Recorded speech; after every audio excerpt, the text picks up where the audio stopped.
That music just makes you want to just dance a little, doesn't Makes you it? want to dance. It's Friday. Yeah, it's Friday, everyone. And you know what time that is? It is time for Manufacturing E-Commerce Success. I am one of the co-hosts here, Damon Pistolka. And what? Where's Kurt? That's not Kurt Anderson. That's Gail Robertson. Thanks so much for being here today, Gail. I'm excited to join you. And, we were just talking about how long we've known each other in terms of you and Kurt and through online networking, which we're going to be talking about, and the power of doing that both online and in person. Yes. We're going to be talking about one of the title is Networking with Curiosity, because Gail, if you don't know, is the Chief Curiosity Officer in her company, GailNow. And we're going to be ready to go here. Wow, I just want to say, first of all, Dave's here. Woo, what's Dave. happening? King of Process. We got Harry Flares here, which is, leadership all the way. Thanks so much for being here. Drop some comments. Let us know where you're coming from, and we shall get started. So, Dave, who loves to network? I think I've got someone right there. Gail, kick us off here. Well, let's go with that. Who loves to network? I'm going to say not everyone. And that's okay. We were talking about that, Damon, that, I happen to love it. It energizes me. Whereas for many people, it doesn't, but that's okay. I use the example. I have a friend that must run, and she runs and swims and cycles, and she feels driven to do that.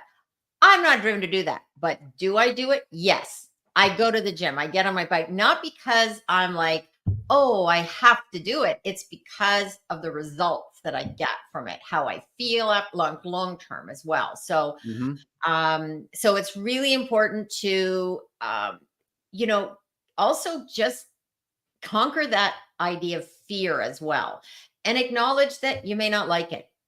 I think people think you have to love it to get out there and network. And it has a bit of it's had a bit of a bad rap too, because I think people see it as, I got to go do small talk, and I got to go, talk to people I don't like or don't want to talk to. Or the other thing is, I could be doing other things that are more productive, or what they believe is more productive. Sadly, though, they're often looking at doing things like cold calling and emails. So, Damon, I think we should talk about cold calling and emails. Cold calling, yeah. That's to me is like the most boring thing in the world to do. But I agree with you. People think because we do these shows that I'm some sort of extrovert. I'm not. I mean, I like to meet people. I am really comfortable around them once I know them. But to go to the networking things used to be really tough for me.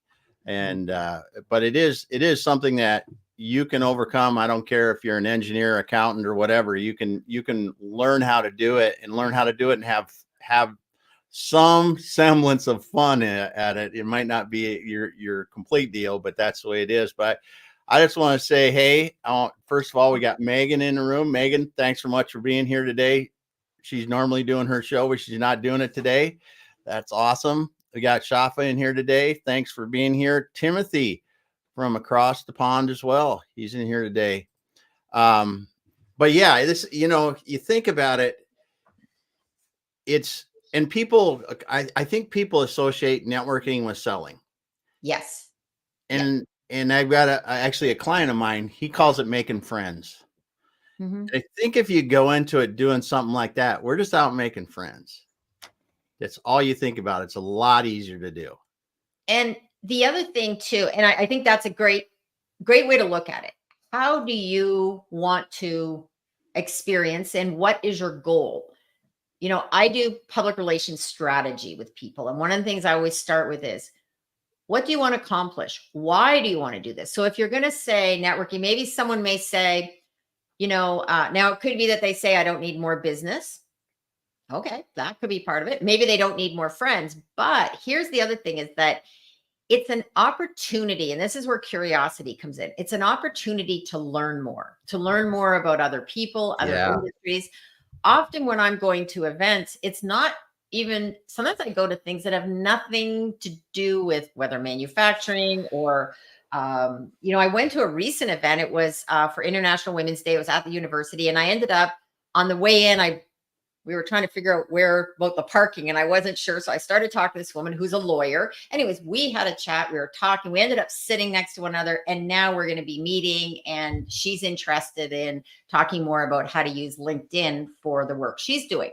But in no time did I say, "Hey, do you want to work with me?" Or, "Oh, I could help you," anything like that. She asked me what I did. I said what I did. She told me what she did. And as we talked, she was drawn to the idea of, "Okay, tell me more about what you do."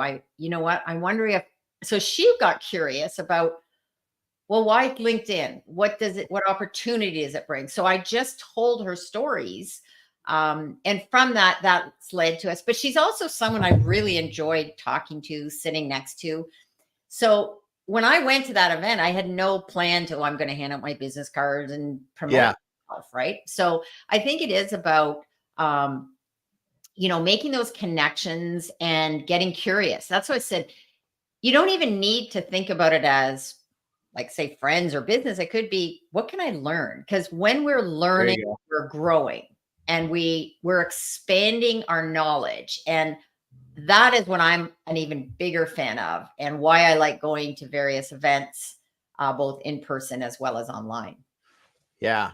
Yeah. And then this is from Dwight. Be more interested than interesting. 150%. Yeah. Because if you get, a handful of good questions to ask people you walk up to at a networking event, everybody wants to talk about themselves if you ask them. And you just ask the right questions, and they're going to walk away with a good feeling, if nothing else. And you're going to learn, like you said, you're going to learn a lot. Yes. The woman that I spoke to at that event, the lawyer, it turns out she lived in an area near where my niece lives. So I said, "Do you know this store? It's a pet food store. And that's where my niece manages." She says, "Yes, I took my dog in there." So we just had this whole interesting conversation.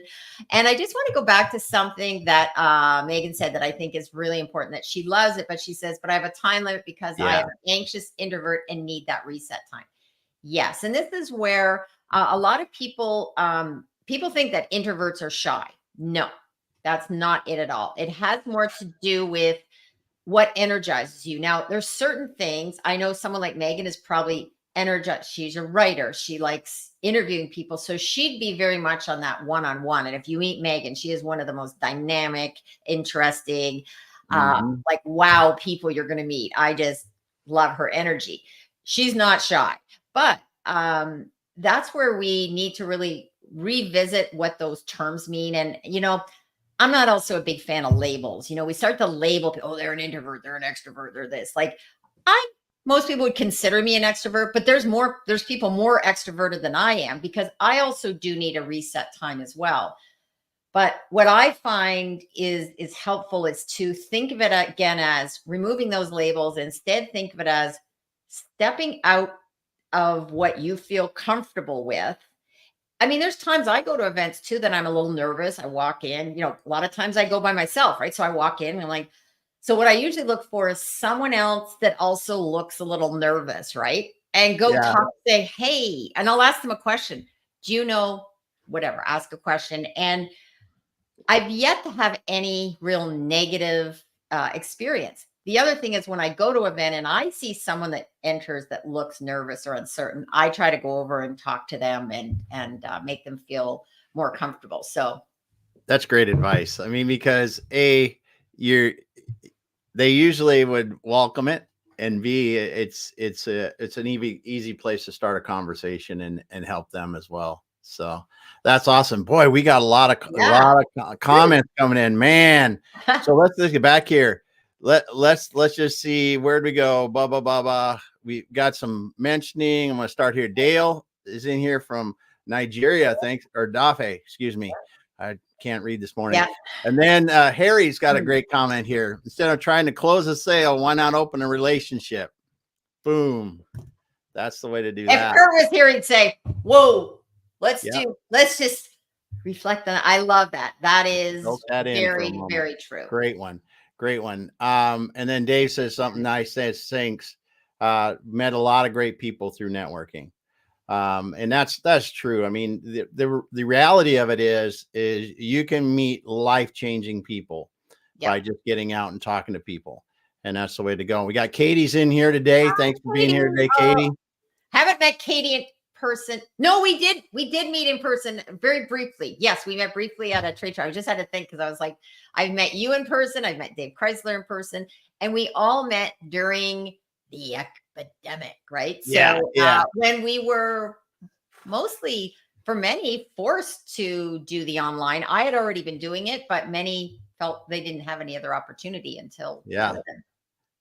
It's but that's the thing that's really cool. I think now as we see coming, COVID taught us how to do it online. Mm-hmm. But as we see for manufacturing and other kinds of businesses now, the combination of in real life and online marketing really expands our ability to connect with people, to get to know people, and to build community around, ourselves, our businesses, or whatever our cause is.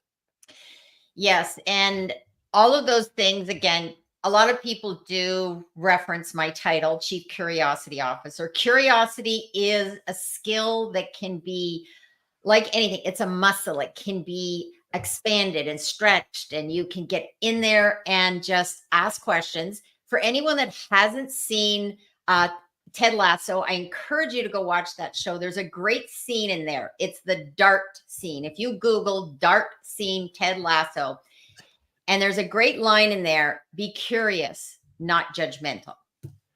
Now, I know, listen, I wish I could say I'm never judgmental. Of course, we all are at a certain point, but I really work on that. When I find myself getting judgmental, I stop and say, what can I learn from this person? What can I learn from this situation? Yeah. And, when you get curious, it really can help dial down, fear, anger, uncertainty. And in our society right now, and on my show, I have a show, Curious Minds with GailNow. I do interview people that I see from a curiosity perspective, because a lot of times we are jumping to conclusions. We are looking at snippets or small pieces of interviews. And I encourage everyone to sometimes just step back and be curious, whether you're applying it to networking, whether you're applying it to politics, whether you're applying it to any relationship. It's so helpful. It's probably been one of the biggest things that has been life transforming for me, is to start getting curious, because when you do, you'd be surprised at what you may find out. And sometimes it's not what you initially thought. 150%. Because I'll tell you, it is good in meeting new people, but that curiosity is great in existing relationships, because, I'm been married a long time. If you just assume why something's happening, you should get more information. That's all I'm saying, because a lot of times we don't understand, whether it's work, whether it's home. And that understanding really allows the clarity to go, oh, this is why someone has this position, rather than being in, up in arms about it right away or something like that. You can understand where someone comes from. There's a lot more behind a decision with anyone than we often take the time to understand. You know what? That nailed it, Damon, in terms of, really in both current relationships as well as future ones. And this has to do with, manufacturers that are working with clients, that are working with staff, that are looking to recruit. When you get curious and you look for curious people, that's where the magic can happen. Now, curious people sometimes can be a little more difficult because they will ask questions. They will sometimes push back. I don't know anybody that pushes back, but you want that. I always said, whenever I worked with anybody that in my business too, whether it's designers, writers, whoever I'm working with, I want them to push back at times, to ask questions, and not just do as I ask them to do. Yeah. Because, sometimes you think, oh yeah, this is what I want until someone asks more questions. And luckily, I surrounded in both my business and personal life with people who are curious, and it is amazing. It really helps have success both personally and professionally. Yeah. Yep. We got a bunch of comments here. So Dwight was talking about how his daughter went to a conference and they hooked on networking now. That's great, because I think that's the skill. And he said his daughter's 21. Yep. That's a skill. If you learn that early, that will pay dividends throughout your life. And it's just those relationships you build throughout your life and career can really, personally and professionally, make a big deal. And then Daffy talks about being an introvert, deciding to go into a different area, and so he can interact and switch, perspective. I think that's, as you do this more, you're going to be able to understand perspective and how important that is, because when you really ask a lot of curious questions, it fills that perspective in, like, gives you, well, no kidding. Now I can see why they need that. Whether it's a manufacturer or some industrial company that's trying to figure out why a customer has a problem, or why the customer doesn't like their product, or they've got a bad review. It doesn't really matter what it is, but that curiosity can give you the perspective that can help you come up with better solutions. So I think that's awesome. And then Dave dropped the bomb. Yeah, that is me to a T. Not everybody would agree at times, but I always tell up front, you've probably heard me say this story, that anyone that usually I work with, you're either going to like my style or not like, because one of the things my goal is when I work with a client or work, anyone, is that I want what's best for them. I want to have them to have success. So if they say do this, then I don't think that is what's best for your customer. And I've had these conversations sometimes that, when they're writing copy or when they're wanting to do something on social media, I said, it's not about, you're not necessarily the target audience. My job is to say, wait a minute, can you reword this differently? How about writing a post like this? How about including this information? It's for your client, not for you, not for your friends and family necessarily.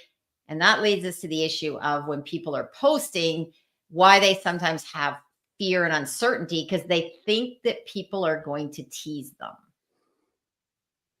If they post something, and so often I'll say, because someone once said, oh, I got teased about it. I said, was it friends and family, or was it clients and future clients? No, it was friends and family. I said, okay, listen, I get teased all the time by my friends and family, GailNow, but you know what? They keep reinforcing my brand.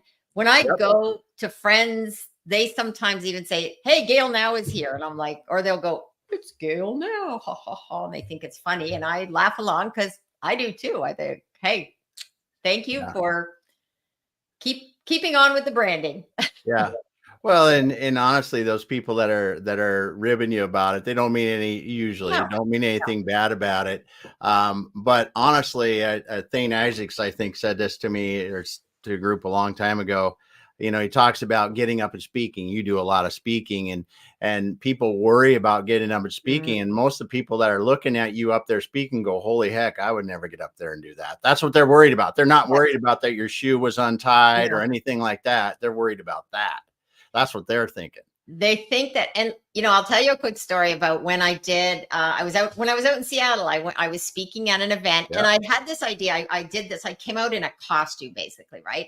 And then I had to take off this lab coat, and so I had to go from being a male character kind of to a female. And I turned around, and so before I turned around, I had to put on lipstick. Well, I had changed at the last minute. I decided to use a different lipstick. So my hand was kind of shaking because I was trying to do it so fast. So, and I had a little mirror, and I was like, damn, I can't get it. So I had to turn around with the lipstick kind of smeared. And I was like, oh my God.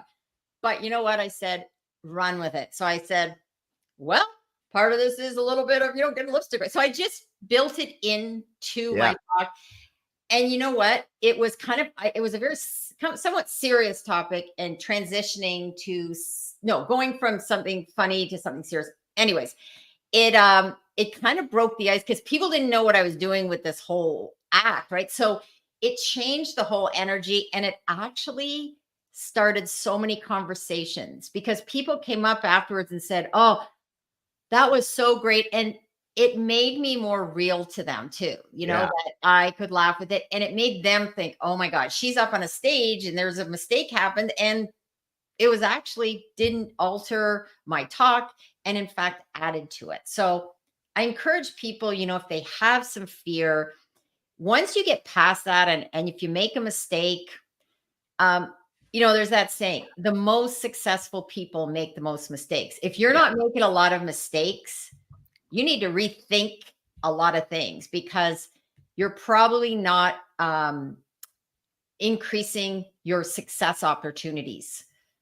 You have to fall down. You have to get teased. You have to do things that sometimes make you look silly, because then it makes you more relatable. Yep. And you learn from it. I've learned the most things, like that was, don't change, a prop at the last minute. Yeah. Yeah. No doubt. No Yeah. doubt. And it's a great example there. I mean, because those kind of things, as you said, make you more human to Yep. everyone. Because for some reason they could be putting you on a pedestal, and it really, we all are just humans, right? We're all Yeah. making mistakes. And then two, we often think that successful people don't make mistakes. And I Oh, don't care who it is. And successful people don't have problems. They just have bigger problems and more mistakes and just hoping that it's not a huge mistake that they make. And it's something that is on the way to success. Like you said, if you're not making enough bigger mistakes, then you're not pushing yeah. hard. Right. And luckily, I've had mistakes along the way that now make me, like, one thing I do before I send anything off to print is check, double check, triple check, quadruple check. And I get fresh eyes on things as much as possible. So those are things, I mean, and that came from a lesson. It was when I had staff, actually, and the staff that a postcard had got printed with a wrong number. And Ooh. yeah. But what we did right away, luckily it was a small mailing. And the first thing I said is, okay, what's going to be the remedy? We have to find no sense waving our hands and saying, oh my God, something's gone wrong. You Yep. find a remedy first. So by the time I went to the client, right, boss, I had to say, okay, here's what happened. Number one, I took responsibility. It was my staff, but, and people had proofed it, but no one had called the number to check. Yeah. Yeah. And it's easy. I mean, mistakes are easy. They're just easy. I mean, they're so easy. And just want to say, Ingrid's in the house today. Hey, No, Ingrid. now there is the connection catalyst. Now there is someone who No knows doubt. how to do online networking. And for anybody that wants any support with their LinkedIn, Ingrid, get in touch. And the other thing that is so amazing about what Ingrid's done, Ingrid has taken that to the next level and has got outside her comfort zone to go and do trade shows and be on the ground. So believe me, it can be done. And it just takes, you got to get out there and push against those demons that maybe want to hold you back. Oh yeah. Yep. We could talk forever on the demons. Let's just don't even go there. Because we that's a thing. And you talk about it when we were saying people might think might think it's goofy, they might rib you for this. But listen, honestly, if what you want to go after is important enough to you, do it. Yeah. Do it if you need to. Do it if you need to be upfront talking to people, if you need to be out networking and that is your path to success, you get to either do it and take that chance, or you can live with the regret of not doing it. And I'm going to tell you, regret doesn't go away. Someone ribbed you, it's like, yeah, whatever. After a while, like you said, it's kind of like it bounces off you. It's like, who cares? But that regret does not go away.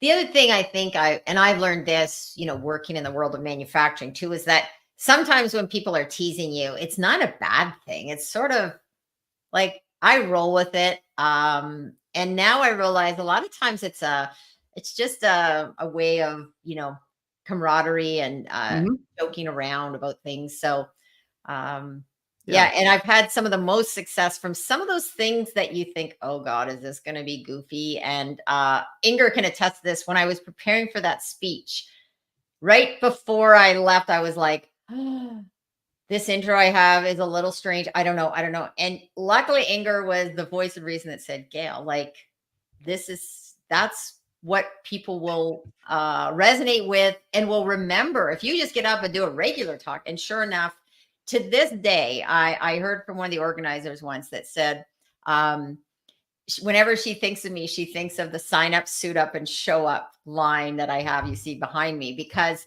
that's what I talked about. And I broke that down into steps. And anyone in manufacturing, if you learn those steps, the sign up is all about mindset, the power of just deciding you're going to do it. Yep. Suiting up, that's curiosity. That's where you have to do your research and answer why. And then you show up. And if you do those first two steps and then decide to show up, whether on social media, whether at a trade show, whether at a networking event.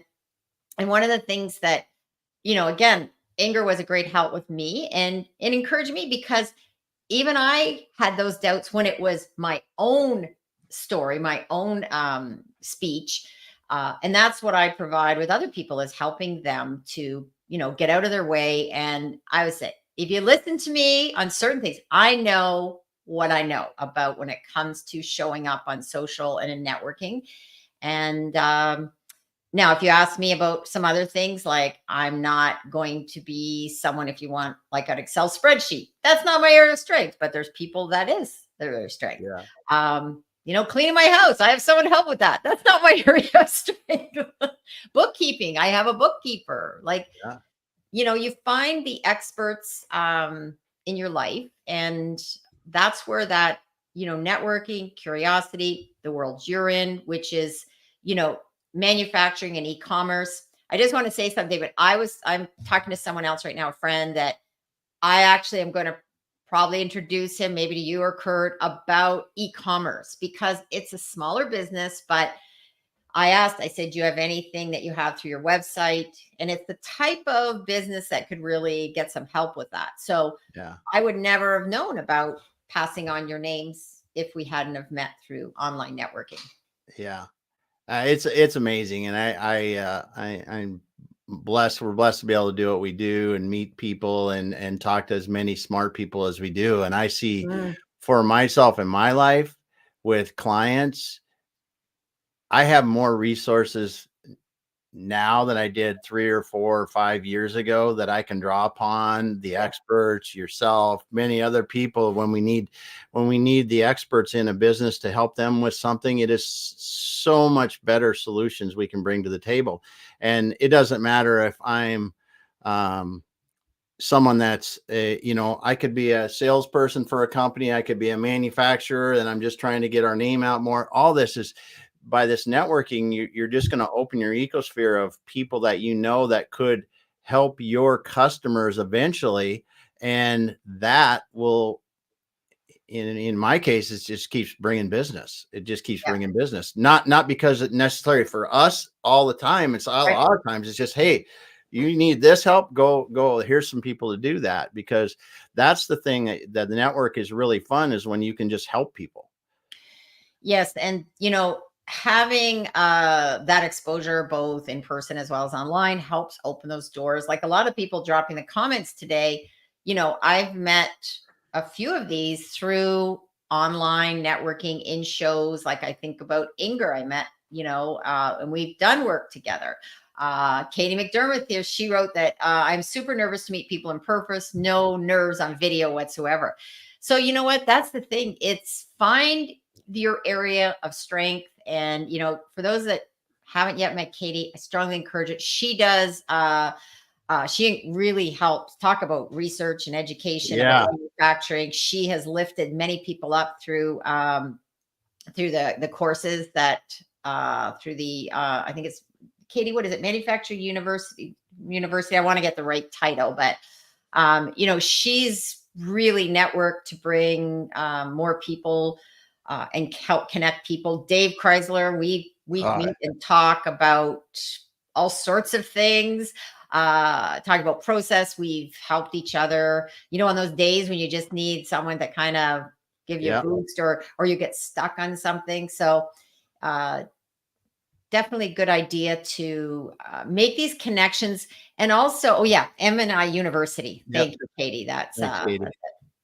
so there's all these, doors that get opened when, again, when you're curious and when you can get out there and network. And, even dropping comments on shows, right? So if you can't attend a show, even just drop in. So maybe we'll talk a little bit about algorithm, because that is something very few people understand the why. So they may think, oh, okay, well, Gail's talking about networking and going on LinkedIn, but I don't have time for that. So why understanding algorithm is so important, especially for people in manufacturing and those that come with more of an engineering brain. The way it works on social, and especially on LinkedIn, people that comment, what happens is if you comment, okay, I'll use mine. If I go comment on your show, Damon, then people in my network will see that I've commented, see I'm going to be there. Now, not everybody, but if someone's scrolling through, might stop in. Now, last night I happened to stumble across a show with Chris Stone, who I met through Jim Fuse, who Jim Fuse had done had produced a show for me one time for one of my clients. So so I stopped in. I didn't stay for the whole show, but I dropped a few comments, listened for a bit. So when you do that, it truly is a web. So when you're commenting, it spreads out to everyone. Then if you tag people, it also is sort of like tapping them on the shoulder and saying, hey, there's something happening over here. Yep. Now, Ben Baker couldn't be here today. He wrote Team Replay, but he still commented back and forth. So this is an opportunity to tap into and use the algorithm to your benefit. And people, I think, sometimes think that's like, oh, they don't want to think about algorithm. And I'm not talking about rigging it so that you get the wrong followers. No, you don't. And you don't want to tag people that aren't going to be interested. So I tagged some people for this show that I thought might be interested in attending, might get something from it. So if you are listening, and I did tag you, I hope you will drop a comment, because the people that I did tag, I did that a bit on purpose too, because I want more people to learn about you, to know what you're doing. So, Katie, I'm not sure. I think if I didn't tag you, Katie, I should have, but I know Inger. So Dave. So these are opportunities for people just to come on, drop a comment, and then let people know what you're doing. And there's nothing wrong with that. It doesn't make you seem like, that it's a bad thing. Because if you don't believe in what you're doing, if you don't have faith in your business and in your abilities, then likely it'll be harder to get other people to believe in that. So one of the things I've learned, if I don't believe in my ability to help with PR, to help with strategy, to help people understand how to utilize social media, how will anyone else believe in me? Now, Inger just posted on YouTube. Thank you for tagging on YouTube. She says there are many lurkers out there, Gail. Yes. Yay to the lurkers. Yes. There's a lot of people that aren't commenting that, you may never see until they may need something, and all of a sudden they will. 150%. Yep. You will, if you are consistent in your networking. You may have met them someplace, somewhere. They may have seen you on social media. They may have you even in real life, if you're out at networking events, you meet so many people sometimes you may not remember who it was, but they will call you up if they remember you and you've made a memorable impact on them. It just happens. And the one thing that I always tell people when I'm talking about social media and they talk about LinkedIn and they go, wow, Gal, you do a lot on LinkedIn. I say, I do. I said, but the scary thing about it is that people get to know you by your comments. People get to know you by the videos, by the posts you do, by all that.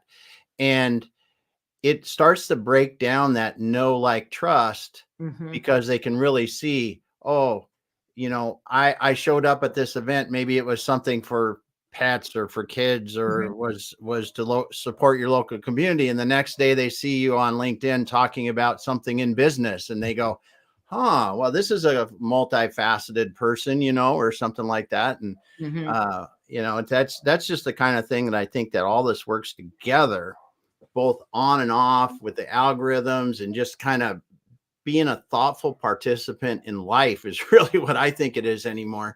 To let people really help them as much as you can all the time and keep things going. And always say yes. And so instead of saying yes, but, or no, but, yes, and to opportunities to speak, to opportunities to help someone. Example of lurking. Someone reached out to me from Reuters. They were doing a conference over in Detroit, and they asked about me coming to moderate 2 panels. And at first I was like, okay, is this fake? Is it real? Because I was like, Reuters is reaching out to me. Now, I had no contact with this person. We weren't connected on LinkedIn. And he sent me a direct message. We jumped on a call, and he said it was because of my content on LinkedIn would I come, and it was moderating 2 panels on, one was about EVs and the technology, and another one was, I forget what the other topic, but anyways, it was 2 topics that, I wasn't necessarily super expert on it, but what he was more interested in was my ability. He knew I did research and would ask questions. And so I loved it because I dove in, and I still have had contact with some of the people on the panel. And I actually connected up one of the panelists with Dave Chrysler, and we've had an event over in Detroit, and we're continuing on to do a local connecting event, for people in manufacturing and automation. And so that's what can start to happen when you say, yeah, I'll do it. That's awesome. I mean, and this networking with curiosity, the one thing that I'm reminded of over and over is, if you've got a thirst for knowledge, if you are curious, and curious in your industry, curious about other people, whatever it is, networking is such a great place, because everybody's got a skill, everybody's got something, and it's so much fun just talking to people and learning from them, going, I never knew A, that maybe existed, and B, that just that happened. Just, I mean, there's just so many things you're going to go, wow, I never even knew that happened. And nor did I know that was an industry, nor did I know there were experts in it, but it's really cool to just to know it. Yes. And that reminds me of an interview I had with Harry Mosier from, the Reshoring Initiative. Legend, Harry Mosier. So what an amazing man, which I actually met. He was speaking at an event, and I was in the comments, and I commented, and then I went afterwards to him on LinkedIn and sent him a connecting message saying, I just saw you on this show, right? Now, to me, he's kind of a big deal, right? Harry Mosier, and I'm Robertson from, Canada here. So I ran a message, and he says, oh, that'd be great. We connected. Well, from there, we continued to have conversations, and then I had him on my my YouTube show. But he has a great story that he shares where he went to a wedding. And the moral of this story is sometimes networking can be in a place that you are comfortable at, or that it could be, a hobby you have, because you never know who's going to be there. So he went to a wedding, and he was at the table, and the conversation came up about manufacturing. Well, lo and behold, someone at the table worked in manufacturing. He got talking. They exchanged cards. He ended up, this is when he was selling some equipment. He ended up selling some equipment to this person. And it was like, so he didn't go to that wedding saying, hey, I'm going to go do business. Now, Harry's what a fascinating person. But he also told me this story. He went to some trade show, and he's on the escalator, and he turns around and he says, hey, if anyone needs whatever, see me at booth, blah, blah, blah. And I guess people came and said, I saw you on the escalator. Now, Now that's ballsy if I did say Yeah, it like that's that. I awesome. mean, he's out there saying, so, I'm not saying everybody's going to be comfortable doing that. That is a very special, I don't even know. Could I do that? I might be able to do it. Depends. Someone recently dared me to do something. I go, oh, don't daring. It better That's be good. different. That's different level right there. I mean, I mean, you're what you would do for a dare is like way up here. And what you do in normal life or without the Yeah. dare is like, yeah, I might even be down by the basement compared to that. So that's just So, like a yeah. challenge, But the real part of that story is think about if you really don't like networking with strangers or networking in these big events, go do something that you are interested in, that you do find interesting, and just, talk to people, and you never know who you're going to meet and talk to. Like I said, I went to that. It was with Epicenter. It was with through the University of Windsor. It was, decided to go just to support the organization. And lo and behold, I met some amazing women there too. So that's awesome. Awesome. And Ingrid drops this great quote. It's not about connecting people network. It's about connecting people with ideas, and people with opportunities.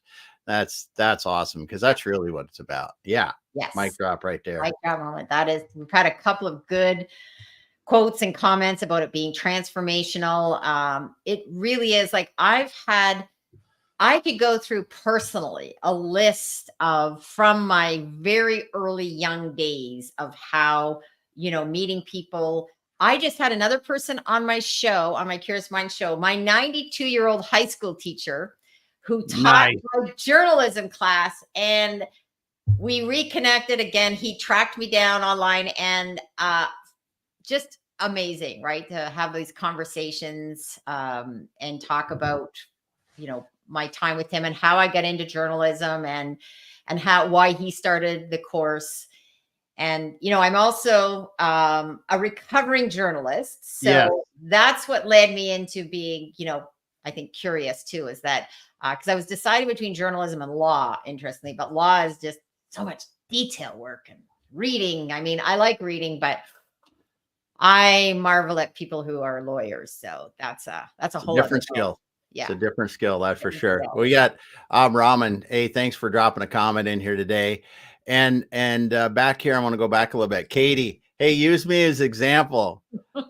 I'm not consistent in my online activity. And that is one thing. And we talked about that before we got online.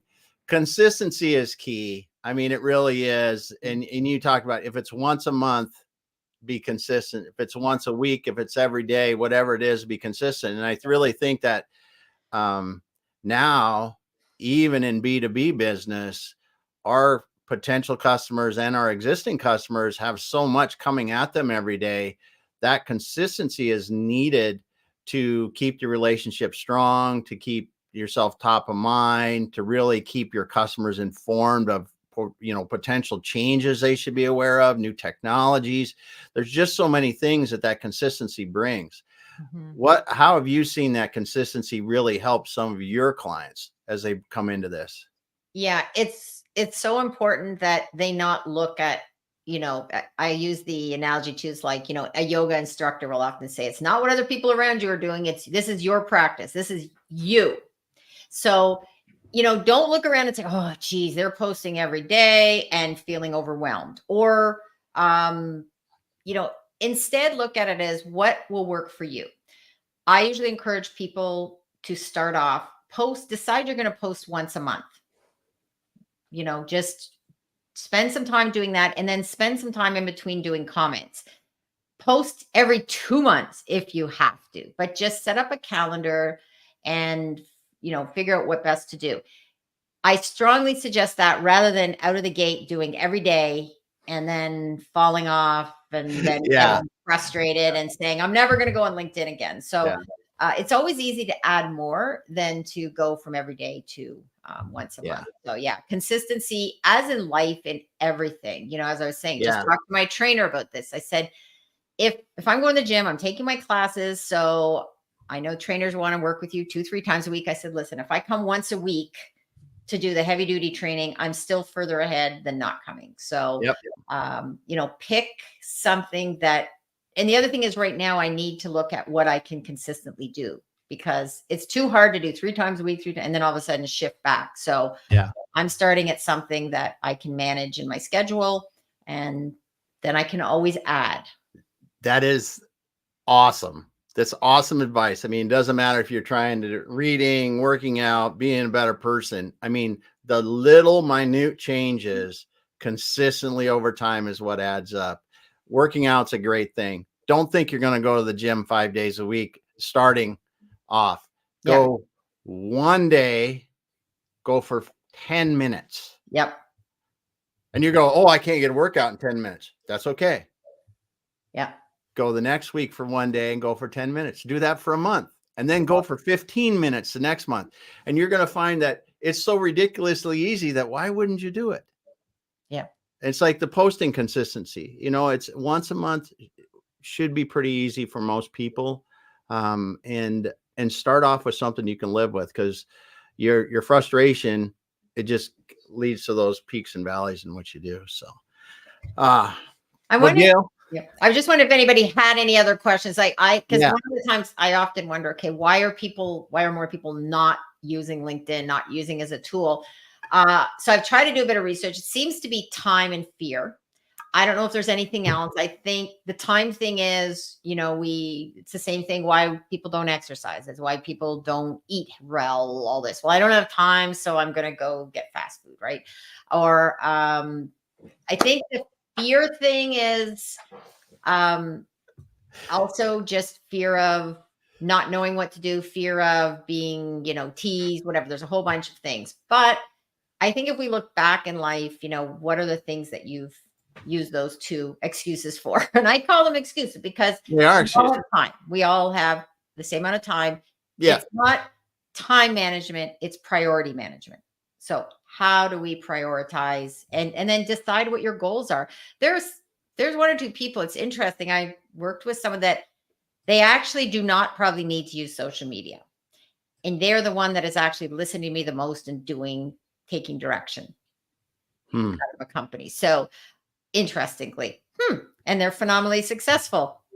Interesting. Connect the dots. Yeah, exactly. And that's where, it's the networking, however you're going to do it, is critical for long-term success, I believe, because we don't know everything. We don't have all the answers, but if we meet the right people, we can answer those questions. We can help ourselves personally and professionally. And that's one of the things that I really, I think that you've taught me a lot, is that curiosity allows us to meet people that may not necessarily be who we normally would meet, but can really teach us a lot. And yes. And I met a woman on a train that was at that women's event that I went to. She was now the lead person there. And she calls me her meet cute friend because we met on a train that was like 6 years ago or something. And our paths cross at different times. And just one quick question came in here from Harry that I want to put that up here because I was going to see that. Yes. So what do you think, Gail? This is a really good one. I'm going to add it to my list of the third reason. There is going to be mean, nasty people in real life, more so online, because I know people that are mean online and I've met them in person. I'm like, they're very different. They don't come across that same way. So I think I often use this. There's a scroll button for a reason. And when people are writing nasty stuff, I think most people look at the people writing the nasty stuff as being the problem, right? So I've had it happen to me. I did a post one time that was a little, I was over on Twitter and X, but you know what? It blew up for a little bit and then life went on. And I think sometimes the best thing is just ignore. Because the more you engage, right, the algorithm will work. It'll just feed them, and then they just it'll bring more. So the best thing I always said, if someone's writing something rude, mean, personal, ignore it, move along. And I found the best success that way. Just ignore it, and it eventually and I wouldn't let that stop you, because you're not going to prevent the mean nasties online, but ignoring them, it tends to, if you want something to grow, you feed it. Don't feed the trolls. Now some people, I was told when it happened to me, they said, oh, if I engage it'd help expand my network. But I'm like, I don't want that network expanded. So exactly. To me, I ignored it. That was my decision. Exactly. And for me, trolls on LinkedIn is pretty easy. I delete comments. Yeah, I do. I delete comments just because I'm like, hey, don't come into my post and try to sell something. You're going to get deleted. That's the way it is. But the feeding that is 150%. If someone's coming in rude, you might even say, great perspective. Yep. That's all you got to do. Yep. Just, hey, everybody, because two things that always come to mind is, and one of them is not going to be PC at all because Kurt's not here today, so I can do this way. Is haters are going to hate, right? They're going to find they woke up angry. They just, and I don't live that way. No. A lot of us don't live that way. No. And the second thing, everybody has an opinion, just like everybody's got something else that I won't say. So everybody gets that perspective, right? They get that perspective. I don't care what it is. And there's a lot of different things. So those trolls are going to be trolls and they're going to be out there, and that it is part of it. Just like curate your feed too. Like if anyone, I do a lot over on X, Twitter, whatever, and I like it, but I curate and I follow people. I really make sure I'm engaging with people who are informative and insightful, but do I get some crap too? But I sometimes I just let it roll. I'm like, oh, that's a joke. They're kind of seem a bit off the mark, but great question, Harry. And it's something that, it's just as Gail said, just don't feed the beast. Don't feed the beast, whatever you do. And, we can live positive no matter what other people are doing around us. That's, I've learned it the hard way, but it's a better life when you do that. It's a better life. So, well, Gail, it's been awesome talking to you today. Good stuff. I mean, the showcase person for networking with curiosity in itself. Thanks for being here today. Kurt was off on vacation this week. Glad he can get some time off and do that. We are back again Monday on Manufacturing E-commerce Success with another great guest. And yes, once again, I didn't check who that is, but check your page. Go and follow you and connect with you. But we'll have fun. But thanks so much for being here today. I want to thank all the guests today. There are so many people, and we had Lucy just jumped in here too. So, man, this is a great place for us every week to be able to share wonderful people's perspectives like yours, Gail, and Timothy, Inger, Dave, Harry, Dwight. I'm looking back at the beginning, tons of comments today. We love that. And Lucy, Megan, Katie, wow, Dafe, just thanks so much for being Inger. I might have missed them. Shafa, thanks for being here today. We will be back again next week with more awesome people talking about great stuff. Thanks for being here today. Gail, hang out for a moment. We'll wrap up offline.